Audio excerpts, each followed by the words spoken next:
കാണണം, must watch movie. ഭയങ്കര experience ആണ്. തിയേറ്റർ എക്സ്പീരിയൻസ് ചെയ്യാൻ പറ്റുമോ? രക്ഷയില്ല. എന്റെ പൊന്നെ, എന്ന സ്ക്രിപ്റ്റ് ആണ്. Every movement edge of seat movement ആണ്. ഭയങ്കര സോങ്. Must watch theatre. അടിപൊളി പൊളി. അടുത്ത നാഷണൽ അവാർഡും പുള്ളി തന്നെ തോന്നുന്നു. നാഷണൽ അവാർഡല്ല, രക്ഷയില്ല. അടുത്ത ടിക്കറ്റ് എടുത്തോ? വിഷ്വൽ എക്സ്പീരിയൻസ് ആണ്. അത്ര വലിയൊരു എക്സ്പീരിയൻസ്. കാന്താര ഫസ്റ്റ് ഉണ്ടായിരുന്നില്ല, അതിനേക്കാളും ഏറ്റവും ബെസ്റ്റ് ആണ് ചാപ്റ്റർ 1 ഇപ്പൊ വന്നിരിക്കുന്നത്. അടിപൊളിയായിട്ടുണ്ട്. സൂപ്പർ പീക്ക് ലെവൽ എക്സ്പീരിയൻസ് ആണ് വന്നിരിക്കുന്നത്. അടിപൊളിയായിട്ട് ചെയ്തിട്ടുണ്ട്. ഒരു രക്ഷയില്ല.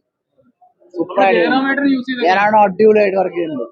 നമ്മുടെ മലയാളത്തിൽ ഇത്ര നല്ലൊരു റോള് ജയറാമിന് കിട്ടിയിട്ടുണ്ടാവില്ല, പക്ഷെ ഇത് നന്നായിട്ട് ചെയ്തിട്ടുണ്ട്. അടിപൊളിയായിട്ട് ചെയ്തിട്ടുണ്ട്. കിട്ടിയതാണ് അടിപൊളിയായിട്ട് വർക്ക്ഔട്ട് ചെയ്തിട്ടുണ്ട്. അടിപൊളിയായിട്ട് ചെയ്തിട്ടുണ്ട്.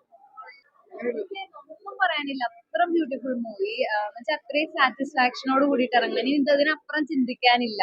കോളേജ് ടൈപ്പ് മൂവീസ് ഇഷ്ടമാണ്. പിന്നെ ജയറാമിന്റെ കാര്യം പറയുകയാണെങ്കിൽ, ആ ജയറാം ഞങ്ങൾക്ക് അത് വളരെ സന്തോഷമായി. കാരണം ആള് ഇത്രയും നാള് വർക്ക് ചെയ്തതിൽ വെച്ചിട്ട് എനിക്ക് തോന്നുന്നു അത്രയും നല്ലൊരു റോൾ ഇപ്പൊ കിട്ടി. ഏറ്റവും കൂടുതൽ മൂവിനെ പറ്റി ഒന്നും പറയല്ലോ, അത്രയും നമ്മൾ ഇന്ത്യയിൽ ഉണ്ടായതിന് പോലും അത്രയധികം സന്തോഷം തോന്നുന്നു. Thank you so much. ഇല്ല, അടിപൊളിയാ, സൂപ്പറാണ്. ഇല്ല, കുഴപ്പമില്ല. ജയറാമൊക്കെ തകർത്തിട്ടുണ്ട്. എന്തായാലും കാണണം. നല്ല അടിപൊളി പടമാണ്. അതിനേക്കാൾ അടിപൊളിയായിരുന്നു.